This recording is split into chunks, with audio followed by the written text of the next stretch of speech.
munywanyi wa radiyo yacu RVR ijwi rinywanisha. No muri iyi ndwi numva mu kugutera akamo nk'umwungere wa diyoseze yacu ntoreka gufatira ku ijambo ry'Imana twebwe abakristo b'abagatolika twagaburiwe ku munsi w'Imana uheze. Uretse n'abagiye mu misa canke mu gihimbazo bakaryumva, muri mwebwe ntiyabuze kumbure n'abaryisomeye ukwabonyene.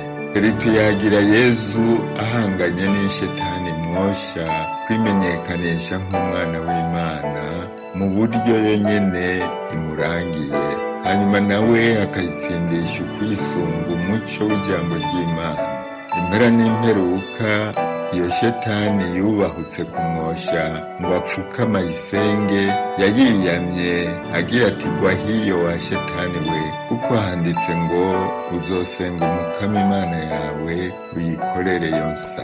Nta uyobewe yuko ukosha nabi kwama kutugeramiye twese, kurimwo mu biranga ubuzima bw'ikiremwa muntu.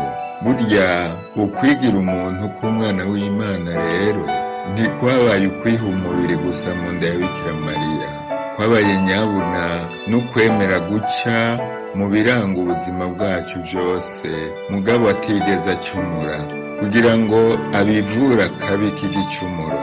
Ni waba rero wemera Imana cyane cyane ukaba uri umukristo nkanje, akaramuka hagize ugushaya ko maze nawe ukumva woshwa kumwihora, uribuka ko ari bisanzwe, mugabo kandi ko iyo nyosha mbi uhamagariwe kuyitsindisha ububasha bw'ijambo ry'Imana. Uze wame uhungira muri ubwo bubasha, maze impera n'imperuka wiyamese ikibi ugira uti gwa hiyo wa shetani we, kuko handitswe ngo nkako nimwarekurira abandi ibicumuro byabo, so wanyu wo mw'ijuru namwe azobarekurira.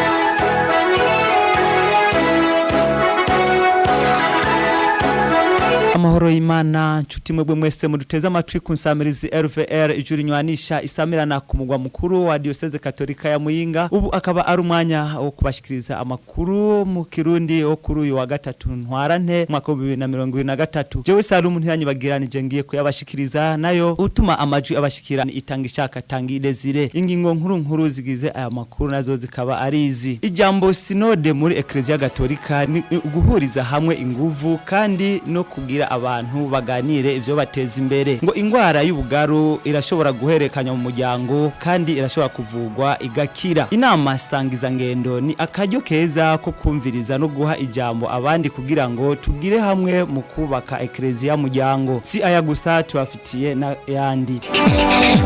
RVR ijwi rinywanisha. Turongeye kubakengurukira nshuti mwebwe mwese muri ko muratwumviriza ku nsamirizi RVR ijwi rinywanisha. Ubu akaba ari umwanya wo kubabwira inkuru imwe ukwayo. Mudukundire aya makuru tuyahere mu gisata cyo kwemera. Ijambo sinode muri Ecclesia Katolika ni uguhuriza hamwe inguvu kandi ni ukugira abantu baganire ivyo bateza imbere. Ivyavuzwe na Musenyeri Vincent Harorimana arongoye Diocese Katolika ya Ruhengeri iri mu gihugu kibanyi cy'u Rwanda kuri uyu wa gatanu gerekezo rya gatatu Ntwarante uyu mwaka. Yabishikirije mu gihe bari mu nama sangiza ngendo iriko ibera mu gihugu ca Ethiopia ku mugwa mukuru wacu Addis Abeba. Tumwumvirize yariko ayaga na mugenzi wacu Christ Nigabe. Sinode ni ijambo rifite sobanuro we kwibwa mu ijambo rimwe. Sinode birebye inkomoko y'iryo jambo harimo ikintu cyo kugendera hamwe, guhuza imbaraga. Rero sinode isanzwe muri Kiliziya aho abayobozi ba kiliziya bashaka igihe gikwiye cyo kugira ngo abantu baganire cyane cyane sinode y'abepiskopi bareba uburyo barushaho kugendera hamwe mu butumwa bwa kiliziya. Ubwo rero ni sinode yateguwe na kiliziya. Papa Francisco yifuje ko iyi sinode iba aho ingingo ari ukureba uburyo twagendera hamwe. Sinode sur la synodalité iyo ifite umwihariko rwose, kuko mbere hari igihe bavuga ati sinode igiye kureba kwiga iby'umuryango, noneho sinode igiye kureba iby'urubyiruko. Ubu rero iyi sinode ni sinode yo kwiga uburyo twarushaho kugendera hamwe. Kuva mu ntangiriro Papa yifuje ko iyi sinode twayijyana mu rwego rwose byo kubanza gutega amatwi kuganira. Iyi sinode rero mu gihe mbere abantu bahitagamo ingingo izi n'izi, noneho abepiskopi bakaterana i Roma bakagira icyo bageraho bakazagitangaza. Ahangaha Papa yifuje ko byahera hasi, aho kumva abakristu gatolika icyo batekereza kugenda hamwe muri kiliziya, ariko tukumva n'abandi batari muri kiliziya. Ubwo rero bwa buryo kugira ngo hari gutega amatwi rwose, ariko cyane cyane gutega amatwi Roho Mutagatifu icyo abwiriza umuryango w'Imana, mu buryo abantu bakomeza kugendera hamwe bunze ubumwe, communion, participation, aho buri wese agira uruhare mu buzima bwa kiliziya no mu butumwa bwayo, noneho mission tumwe dusangiye n'abantu b'inzego zose, ibyiciro byose ntawuhejwe. Inama sangizangendo ni akaryo keza ko kumviriza no guha ijambo abandi kugira ngo tugire hamwe mu kubaka ekleziya muryango. Ni navyo vyatumye Nyenubweranda Papa Francisco yiyumvira gushiraho iyo nama. Byashikirijwe na Musenyeri Vincent Harorimana arongoye Diocese Katolika ya Ruhengeri iri mu gihugu cy'u Rwanda, akaba ari nawe arongoye inama y'abepiskopi mu karere ka Afrika yo hagati. Idonido na Chris Nigabe. Hari kuri uwa kane igenekerezo rya kabiri Ntwarante 2023 aho hatangura inama sangizangendo ku mugabane wa Afrika na Madagascar. Iyo nama yitabiriwe n'abo mu mihingo itandukanye ya Afrika mu bihugu vya Buraya hamwe no kwisi muri rusangi. Nkuko twabishikirijwe na Musenyeri Vincent Harorimana arongoye Diocese Katolika ya Ruhengeri mu gihugu cy'u Rwanda, akaba ari nawe arongoye ishirahamwe y'abepiskopi wo mu karere ka Afrika yo hagati ASEAC,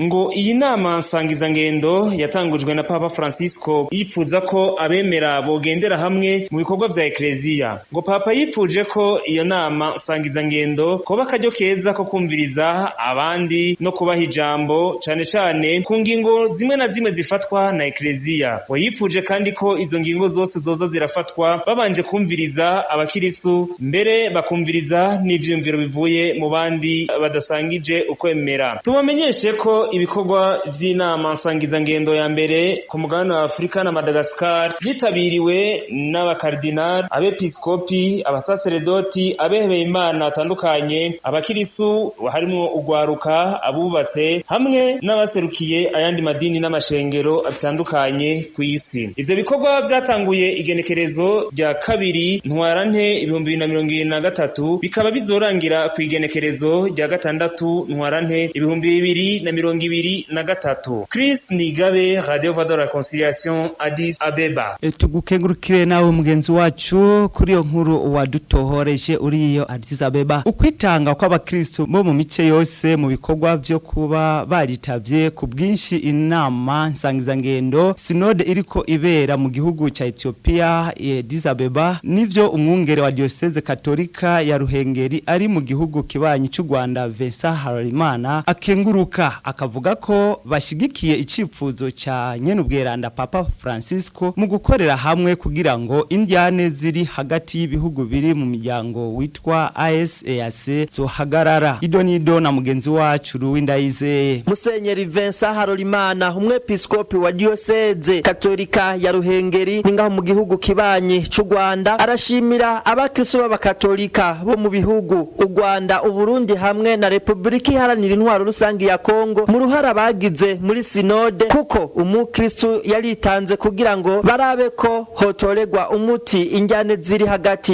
y'ivyo bihugu. Cyo nabanza rero kuvuga no gushimira abakristo muri ibyo bihugu byacu bigize ASEAC uruhare bagize kugira ngo tube tugeze kuri iyi ntambwe ya sinode, kuko Kristo yaritanze yinjiye muri uwo murongo papa yifuza kandi byavuyemo ndahamya ko bizagira akamaro. Aranamenyesha icatumye bagira inama ku mugwa mukuru ya Addis Abeba mu gihugu ca Ethiopia kugira ngo ibere none inama yashobora no kubera hano, ariko mu ihuriro ry'abepiskopi gatolika b'ibihugu bya Afurika na Madagascar dufite ahantu dufite ibyicaro by'ubutumwa bwa Sheyamu, iryo huriro Sheyamu, ubundi hari Accra icyicaro gikuru, ariko hari n'ibiro ubutumwa bukorerwa i Nairobi, noneho hakaba n'ubutumwa bukorerwa na Addis Abeba, kubera ko igikorwa nk'icyo guhuza inama z'abepiskopi bo muri Afurika yose, kuba twagira uburyo tuba muri uyu mujyi urimo icyicaro cya Afurika yunze ubumwe ni ikintu gikomeye. Urebye rero iyi nama mu rwego rwa Afurika, isinode mu rwego rwa Afurika yashobora no kubera ahandi, ariko byabaye ibihire nyine ko noneho twaje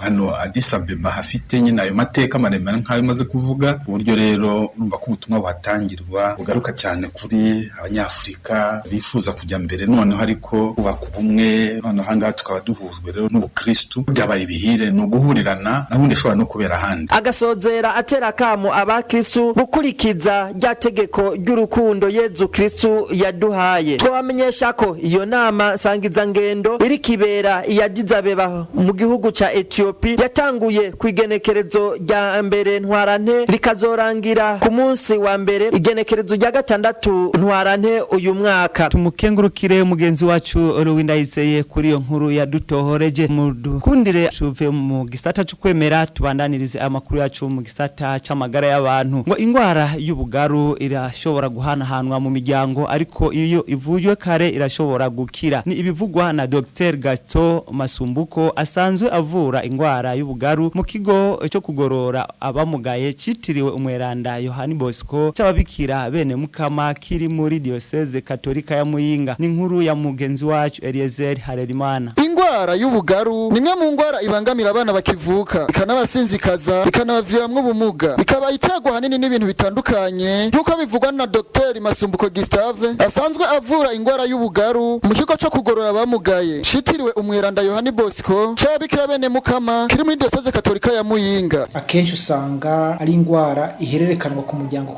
ugasanga nko mu bavyeyi biwe canke basekuru hari uba yarigeze kugira iyo ngwara, gabo nta yindi bibazo cyo bakibitera. Kenshi ingwara ihererekana ku miryango akanavuga ko iyo ngwara ishobora kuvugwa igakira mu gihe umuvyeyi yakurikije impanuro yahawe n'abaganga. Turivura igakira neza mu gihe umuvyeyi akurikije amarandevu twamuhaye. Ku ngazi ya mbere azaraza burindwi, inyuma yuko duhejeje kugira operation kamwambika ibirato baca bamuha randevu yuko uzaraza inyuma y'ukwezi n'inusu, nyuma y'amezi 3 akazara kwirikiza. Aho umuvyeyi abikurikije neza umwana arakira. Ariko ngo mu gihe umuvyeyi adakurikije ikiringo yahawe n'abaganga umwana ntaheza ngo akire iyo ngwara. Kitugora cyane niyo umuvyeyi adakurikije ikiringo twamuhaye ngo akurikize amatariki azaraza kuri randevu twamuhaye canke ku kiringo twahanye cyo kuza gukontoreza umwana. Niyo ngorane ituma abana kenshi basubira inyuma. N'ahandi iyo umuvyeyi akurikije iyo mpanuro abavyeyi babyitwararitse kandi bakunze abana, akurikije ico kiringo akaza ko tubitaba umwana arakira neza. Si kibazo cyo kuba ava ngo ava kure, ikibazo n'urukundo umuvyeyi bafitiye umwana akakwirikiza ikiringo cabamuhaye kuzaraza kuri randevu twatwa. Akanahimiriza abavyeyi kwitaho abana babo mu gukurikirana impanuro bahawe n'abaganga. Twabamenyesha ko muri ico kigo cyo kugorora abamugaye bakira abantu bava mu mihingo itandukanye, haba mu ntara ya Kirundo, Ngozi na Cankuzo n'ahandi. Tumukengurukire mugenzi wacu Eliezer kuri iyo nkuru nawe nyene yadutohoreje. Aya makuru tuyabandanirize mu makuru y'inkino. Muyavugwa mu nkino y'uyu munsi turababwira uko ihiganwa ry'icicaro cya mbere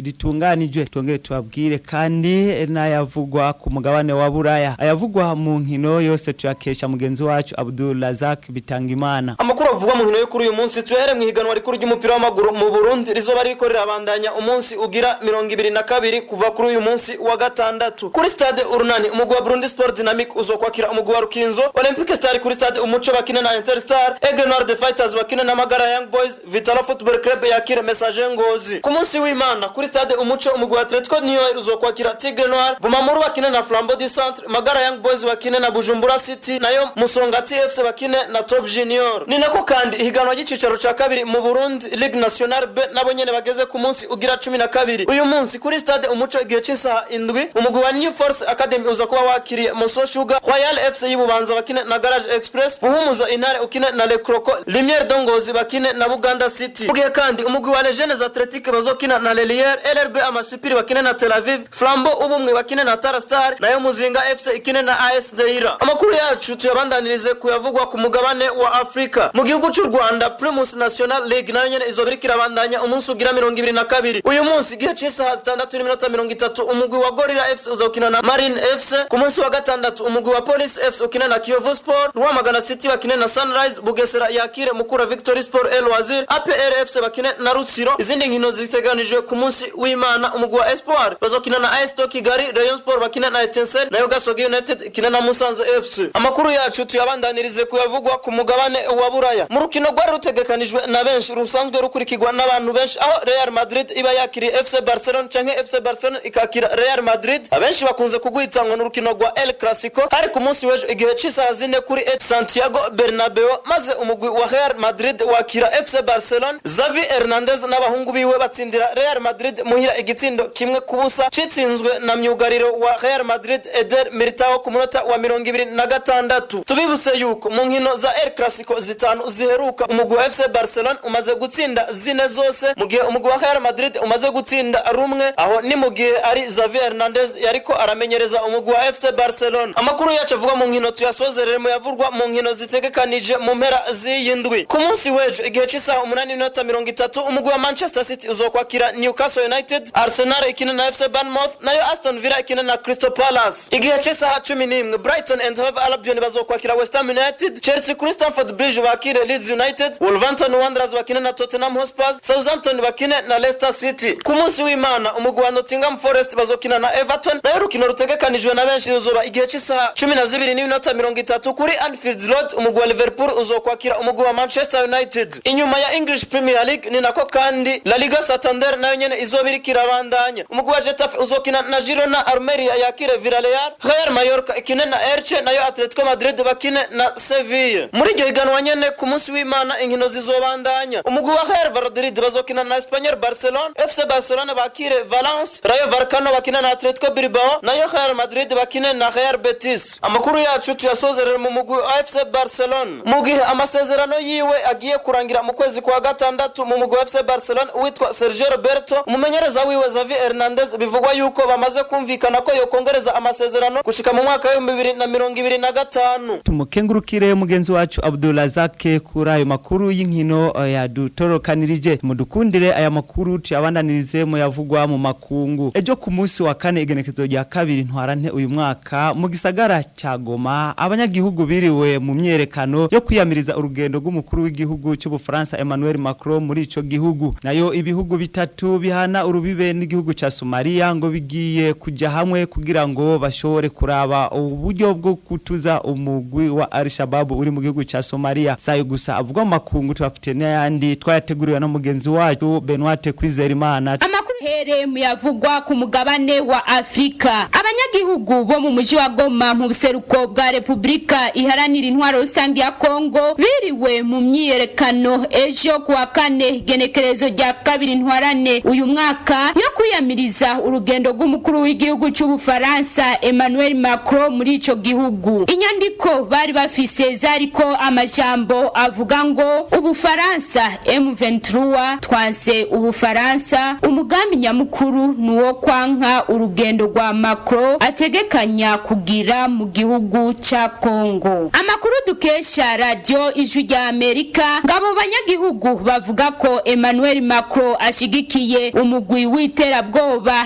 M23 akaba ari naco gituma ukuza kwiwe ataco kubabwiye. Tukiri muyavugwa ku mugabane wa Afrika nyene ibihugu bitatu bihana urubibe na Somalia vyaremeye kuzorungika abandi basirikare bazofasha kugwanya umugwi w'iterabwoba Al-Shabaab uri mw'ico gihugu. Shekari umuhanuzi w'umukuru w'igihugu ca Somalia mu bijanye n'umutekano yavuze ko Djibouti, Ethiopia na Kenya bigiye kurungika abo basirikare biyongera ku bari basanzwe bararungitsweyo. Ariko ivyo naho vyatangajwe ngo nta gitigiri cyamenyeshejwe cy'abo basirikare bazorungika. Twabamenyesha ko abo bakuru b'ibihugu batatu b'ivyo bihugu bizorungika abasirikare baheruka guhurira i Mogadisho mu nama yabahuje n'umukuru w'igihugu ca Somalia Hassan Sheikh yo kuwa mbere Ruhuhuma uyu mwaka. Hakaba hari mu ntumbero yo kwigira hamwe ukungene bo tuza burundu uwo mugwi w'iterabwoba Al-Shabaab uri mw'ico gihugu. Amakuru yacu yo mu makungu tuyasozerere mu yavugwa hanze y'umugabane wa Afrika. Leta zunze ubumwe za Amerika ngo zizobandanya gushigikira igihugu ca Ukraine mu gihe cyose intambara izomara y'ico gihugu kiriko kiragwana n'Uburusiya. Nivyashikirijwe n'umushikiranganje w'imigenderanire n'ayandi makungu muri ico gihugu Anthony Blinken kuri uyu wa kane genekerezo rya kabiri Ntwarante uyu mwaka, aho yabibwiye mugenzi we Sergei Lavrov wo mu gihugu c'Uburusiya. Nuko vyamenyeshejwe n'ubushikiranganje bw'imigenderanire n'ibindi bihugu muri leta zunze ubumwe za Amerika, ngabo bategetsi babiri b'ivyo bihugu rutura baganiriye mu kiringo kingana n'iminota 10 iruhande y'inama yahuje ibihugu 200 biteye imbere kurusha ibindi ku isi mu bijanye n'amahinguriro. Iyo nama ikaba yabaye mu gihe hari haheze igihe kitari gito abo bategetsi baganiriye kuko baheruka kuvugana mu kwezi kwa mbere. Tumukengurukire mugenzi wacu Benoit kuri ayo makuru yose avuga mu makungu yadutohoreje. Ariko rero nshuti bakunzi, nkuko twabigize umwuga mudukundire aya makuru tuyaherahereze kuri Hagurukukore. Hagurukukore yuno musi idushikana kuri mugenzi wacu Nuru Asmani, ni umushinga ntahe avuka mu ntara ya Muyinga, akaba akora umwuga wo gukora intebe zigezweho zitwa Salum ministre, abikorera mu gisagara ca Muyinga. We akaba avuga ko byatanguye mu gufyina ariko ubu amaze gutera imbere, agahamagarira ugwaruka gose ko rutokwicarika ingabirano yabo, ahubwo umuntu wese afise icakora yo gikora. Hagurukukore yuno musi twayiteguriwe na mugenzi wacu Badende Ramadan. Jensanze nitwa Nuru Asmani, kaba ntazira inya sanzwe ndi muririmbyi mugabo mu kazi gasanzwe sanzwe nkora intebe za Salum ministre. Ibyo gukora intebe za Salum ministre na kazi nyene n'umwuga twize turamenya. Byatanguye nyene mu gufyinata ko jewe kuva kera nkiri umwana mtonya nari umuntu nkunda gukora. Aho tugeze n'ukuri si habi. Tugeze si habi kubera ndibuka tuciga uwo mwuga twarurize ku bandi. Ubu aho tugeze twaramenye ubufundi, ubu turikorera dukora ivyacu. Mbese ubu ndanafise n'urundi gwaruka nigisha. Nizaye ntambamyi muhura nazo muri no mwuga wanyu? Ntambaye ntizobora mu buzi kubera wakajya nakazi gasaba avance z'abantu. Arigiye umuntu ashobora kuza agashaka intebe ugasanga intebe ayitoye ku miliyoni, mugabo yaguha avance ugasanga guhaye avance y'amarake 2 canke 3. Bigaca bisaba yuko we wigora ukiyaranja kugira umare azatore akazi kiwe wagaheza ntaboneke, kandi we washizemo imitahe. Urumva ngaho tabonetse n'ingorane kuri twebwe kuba twafisemo amahera twatoye n'amadeni ku bantu, umva cyo bingorane. Muri kano kanya ni kiye kintu wosaba canke se uhanura abantu bariko baratwumviriza Gainyara? Ije cyo nabanura abantu barimo baratwumviriza nuko bakora amaboko mu mpuzu bagakora ubuzini bwishi. Mu Giswahili ari jambo bitwa ubunifu.